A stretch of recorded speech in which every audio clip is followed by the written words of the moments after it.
జై శ్రీ గణేష. మనం మహాభారతం చెప్పుకుంటున్నాం. ఎక్కడున్నాం? భీష్మ పర్వం మొదటి ఆశ్వాసంలో ఉన్నాము. సో దాంట్లో భాగంగా మనం భగవద్గీత చెప్పుకుంటున్నాం. మొదటి అధ్యాయం పూర్తి చేసుకున్నాం. ఈ రోజు రెండో అధ్యాయంలోకి వెళ్దాము. రెండో అధ్యాయానికి సంబంధించి మొత్తం 72 శ్లోకాలు ఉన్నాయి. సో నేను భగవద్గీత కూడా సింపుల్ గా మనం రెగ్యులర్ గా మాట్లాడుకునేటువంటి భాషలో చెప్పేటువంటి ప్రయత్నం అయితే చేస్తున్నాను. మొదటి అధ్యాయంలో ఏముంటుంది? అర్జునుడు తన వాళ్ళందరినీ చూసి నా వాళ్ళని నేను చంపుకోవడం ఏంటి, దానికన్నా నేను చావడమే మంచిదని చెప్పేసి ఏడుస్తూ కూర్చున్నాడు. సో ఇప్పుడు రెండో అధ్యాయంలో ఇది గీతాసారం, శ్రీకృష్ణుడు ఏం చెప్తాడు అనేది రెండో అధ్యాయంలో ఉంటుంది. సో సంజయుడు ఇలా చెప్తుంటాడు. అలా జాలిగా కన్నీళ్లు పెట్టుకుంటూ దుఃఖంతో కూర్చున్నటువంటి అర్జునుడిని శ్రీకృష్ణుడు ఇలా అన్నాడు. అర్జున, ఇలాంటి విషమ పరిస్థితిలో నీకు ఇలాంటి మోహం ఉంది. ఇది పామరులు చేయాల్సినటువంటి పని, పండితులు చేయాల్సింది కాదు. స్వర్గానికి విరుద్ధమైనటువంటి దారిలో నేను వెళ్తున్నావు. నువ్వు ఇలా చేస్తే అపకీర్తి మూట కట్టుకుంటావు. శత్రువులు నిన్ను చూస్తే వణికిపోవాల్సిన వాళ్ళు. అలాంటిది నీకు ఇలాంటి పిరికితనం ఏంటి? ఇలాంటి హృదయ దౌర్బల్యంతో ఎందుకు ప్రవర్తిస్తున్నావు అని చెప్పేసి శ్రీకృష్ణుడు అన్న తర్వాత అర్జునుడు ఇలా అంటాడు. భీష్ముడు, ద్రోణుడు నాకు పూజ్యులు. వాళ్ళ మీద బాణాలు వేసి వాళ్ళని ఎలా నేను ఎదిరించేది? మహానుభావులైనటువంటి గురువుల్ని చంపి ఆ నెత్తురు కూడా నన్ను ఎలా తినమంటావు? వాళ్ళని చంపడం కన్నా ఈ లోకంలో బిచ్చమెత్తుకొని బతకడం మంచిది. అసలు ఎవరిని చంపి మేము బతకాలనుకుంటున్నామో నాకు అర్థం కావట్లేదు. ఆ దుర్యోధన వాళ్ళు వచ్చి మా ఎదురుగుండా ఉన్నారు. అసలు ఇంతకీ యుద్ధంలో మేము గెలుస్తామో మమ్మల్ని వాళ్ళు గెలుస్తారో, ఈ రెండింటిలో ఏది జరిగితే మాకు మంచిదో అసలు నాకు ఏమీ అర్థం కావట్లేదు. అంటే దైన్యం వల్ల, అంటే నాకు పూర్తిగా పిరికితనం వల్ల నా స్వభావం ఏంటో కూడా నాకు అర్థం కావట్లేదు. ధర్మం అనేది నా మనసుకు అసలు తట్టట్లేదు. అందుకే నిన్ను అడుగుతున్నాను, నాకు అసలు ఏది మంచి ఏది చెడు? ఇదిగో ఇప్పుడు నేను నీ శిష్యునిగా మారుతున్నాను, నిన్నే శరణ్ అంటున్నాను. నాకు ఇప్పుడు నువ్వు దేవేంద్ర పదవి తీసుకొచ్చినా లేదా భూలోక సామ్రాజ్యం మొత్తం నా చేతిలో పెట్టినా కూడా నాకు ఇప్పుడు ఉన్నటువంటి దుఃఖం నుంచి నేను బయటపడలేని పరిస్థితిలో ఉన్నాను. కాబట్టి కృష్ణ, శరణు, ఏం చేయాలో ఏం చేయకూడదో నువ్వే నాకు చెప్పు అంటాడు. ఇంకా సంజయుడు ఇలా చెప్తుంటాడు. శత్రువులు అంటే 3 చెరువులు, అంటే శత్రువులను ముప్పు తిప్పలు పెట్టి 3 చెరువులు నీళ్లు తాగించేటువంటి అర్జునుడు అలా అనేసి ఇంకా నేను యుద్ధం చెయ్యను, ఈ యుద్ధం చేసే పరిస్థితులు అయితే నేను లేను చెప్పాడు కదా, నా గాంధీవన్ నా చేతిలోంచి చేజారిపోతుందని చెప్పేసి. అలా అని చెప్పేసి అలాగే కూర్చుండిపోతాడు. అలా ఏడుస్తూ కూర్చున్నటువంటి అర్జునుని చూసి శ్రీకృష్ణుడు చిన్న నవ్వు నవ్వి ఇలా అంటుంటాడనమాట. అర్జున, అసలు ఏడవడం అవసరం లేని దానికోసం నువ్వు ఏడుస్తున్నావు, పైగా పండితుడిలాగా దానికి కారణాలు చెప్తున్నావు. అసలు పండితుడు అనేవాడు చచ్చిన వాళ్ళ కోసం కానీ బతికిన వాళ్ళ కోసం కానీ ఏడవడు. నేను కానీ నువ్వు కానీ ఈ రాజులు కానీ ఒకప్పుడు లేని వాళ్ళం అనుకుంటున్నావా, లేదక ఇక ముందు ఉండని వాళ్ళం అనుకుంటున్నావా? ఒక మనిషి శరీరానికి సంబంధించి బాల్యం, యవ్వనం, ముసలితలం ఎలాంటిదో అలాగే ఈ శరీరాన్ని వదలడం, మరో శరీరంలోకి ప్రవేశించడం ఇలాంటిది కూడా జరుగుతూ ఉంటుంది. దీనికోసం ధీరుడైన వాడు ఎవడైనా ఏడుస్తాడా? ఇంద్రియాలకి ఇలాంటి విషయాలతో సంబంధం తప్పదు. ఇప్పుడు చలి, వేడి, సుఖము, దుఃఖము ఇలాంటి వస్తూ పోతూ ఉంటాయి. ఇవేవి శాశ్వతమైనవి కావు. వీటి గురించి ఏడుస్తూ కూర్చుంటాడు. అసలు నువ్వు తనువు గురించి ఆలోచిస్తున్నావు, ఈ శరీరం గురించి ఆలోచిస్తున్నావు. ఇదేమైనా ఎప్పటికీ ఉండేదా? ఆత్మ అనేది ఎప్పటికీ ఉండేది.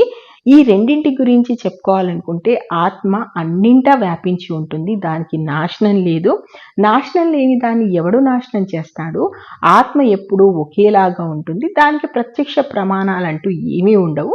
ఇక ఈ శరీరాలు అంటావా, ఇవి నశిస్తూనే ఉంటాయి. ఇప్పుడు ఉన్న వాళ్ళం మనం ఇదే శరీరంతో ఇలాగే ఉంటామా? ఉండం కదా. నువ్వు చంపనంత మాత్రాన ఈ రాజుల శరీరాలు నశించకుండా ఉంటాయా? లేదు కదా. ఇక ఆత్మ గురించి మనం మాట్లాడుకుంటే ఆత్మకు సంబంధించి ఆత్మను చంపుతుంది అనుకోవడం కానీ, ఏదైనా ఆత్మ లేదా నా ఆత్మ చంపబడుతుంది అనుకోవడం కానీ, అంతకంటే అలా అనుకోవడం కన్నా అవివేకం లేదు.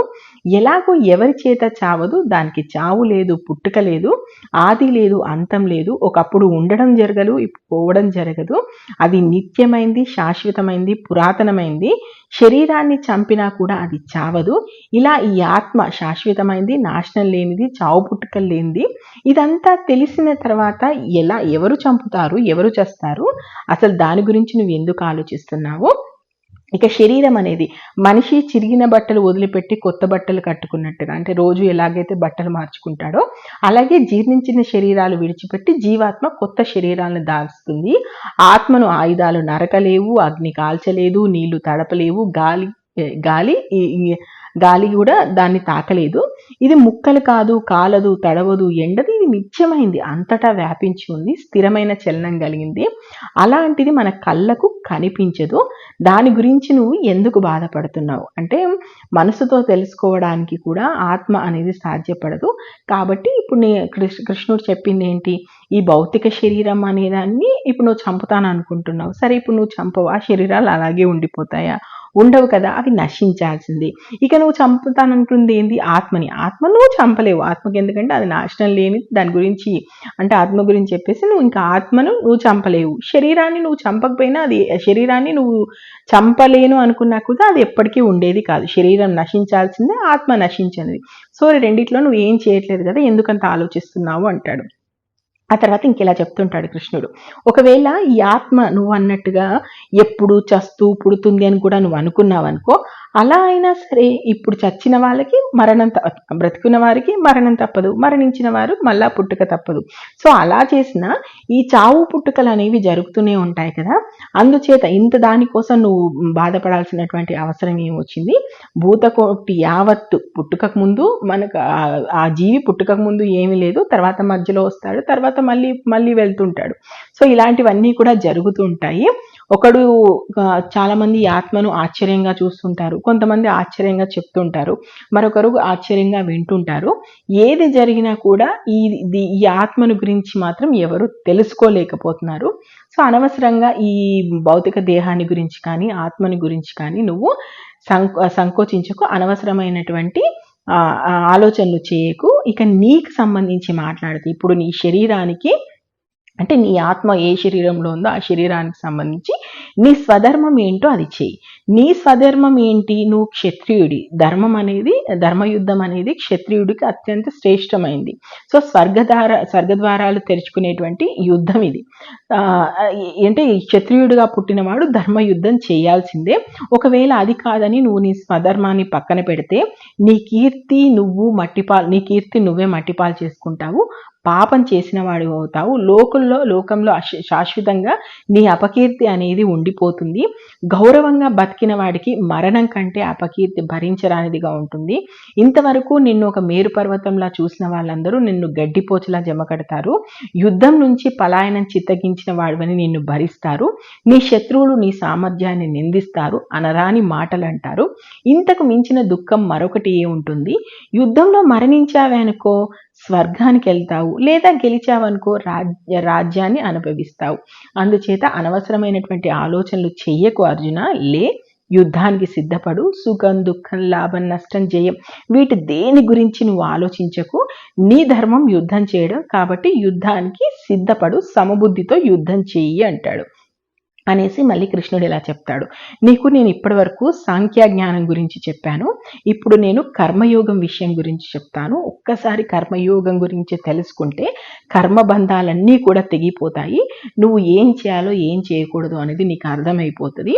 సో అదేంటంటే వేదాల్లో కర్మకాండకు సంబంధించి మాటల మీద వ్యామోహం పెట్టుకొని ఇంతకంటే మరేమీ లేదని వాదించే మూఢులు అనేక మంది కర్మఫలం అనగానే పుట్టిన తర్వాత అందువల్ల మంచి కర్మలు చేయడం, దానివల్ల ఐశ్వర్యం అనుభవించడము, భోగం అనుభవించడము, ఆ తర్వాత స్వర్గమే వాళ్ళ పరమావధి ఏంటంటే స్వర్గం వరకే ఆలోచిస్తారు.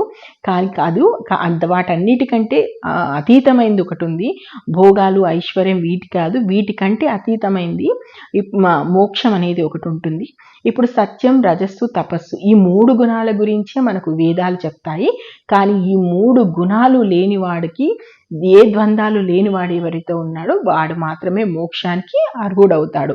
లేని దానికోసం దేవులాడటం, ఉన్నదానికోసం ప్రాకులాడటం మానుకుని, అనవసరంగా ఆలోచించడం మానుకుని ఆత్మవంతుడు కావాల్సినటువంటి అవసరం వచ్చింది నీకు. ఎక్కడ పడితే అక్కడ బాగా నీళ్లున్నప్పుడు ఒక నూతి వల్ల ఎంత ప్రయోజనం ఉంటుందో అదేవిధంగా బ్రహ్మజ్ఞానం తెలుసుకున్న వాడికి వేదాల వల్ల అంతే ప్రయోజనం. అంటే నీళ్ళు ఎక్కడ పడితే అక్కడ ఉన్నప్పుడు ఒక నీతి వల్ల ప్రత్యేకమైనటువంటి ఒక నుయ్యి వల్ల ప్రత్యేకమైన ప్రయోజనం అయితే ఏముండదు కదా. అలాగే ఆత్మజ్ఞానం తెలుసుకున్న వాడికి ఈ వేదాల వల్ల కలిగేటువంటి ప్రయోజనం కూడా అంతే. కర్మలు చేయడంలో మాత్రమే నీకు అధికారం ఉంది, అనవసరంగా వాటి ఫలం మీద కూడా నీకు అధికారం ఉందని భావించకు. ఫలాపేక్ష పెట్టుకొని కర్మ ఎప్పుడు చేయొద్దు. అలా అని నేను కర్మలు మానేయాలని చెప్పట్లేదు.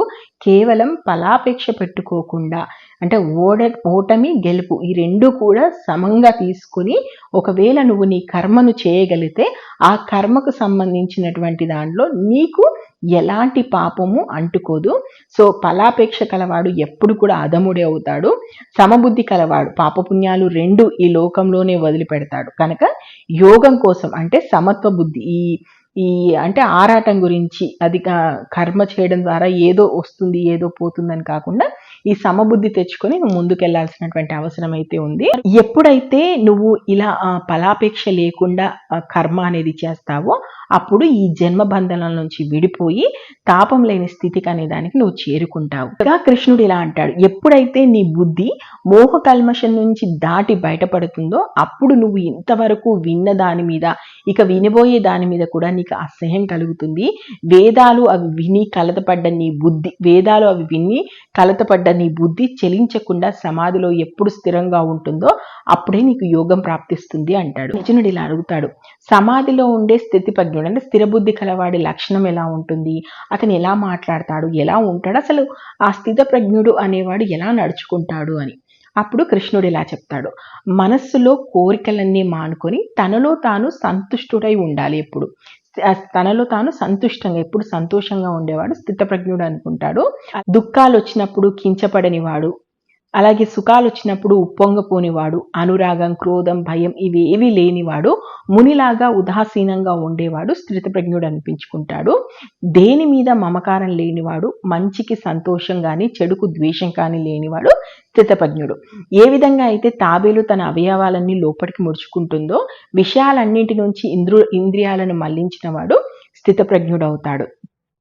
అదేవిధంగా వివేకం కలిగిన పురుషుడు ఎంత ప్రయత్నిస్తూ ఉన్నా, అంటే మనం ఒక జీవి ఎంత ప్రయత్నిస్తూ ఉన్నా కూడా ఈ ఇంద్రియాలు ఎలా ఉంటాయంటే అవి ఎప్పుడూ మన మనసు తప్పుదోవలు పట్టించేటువంటి విషయాల వైపే మన మనస్సును మళ్లిస్తూ ఉంటాయి.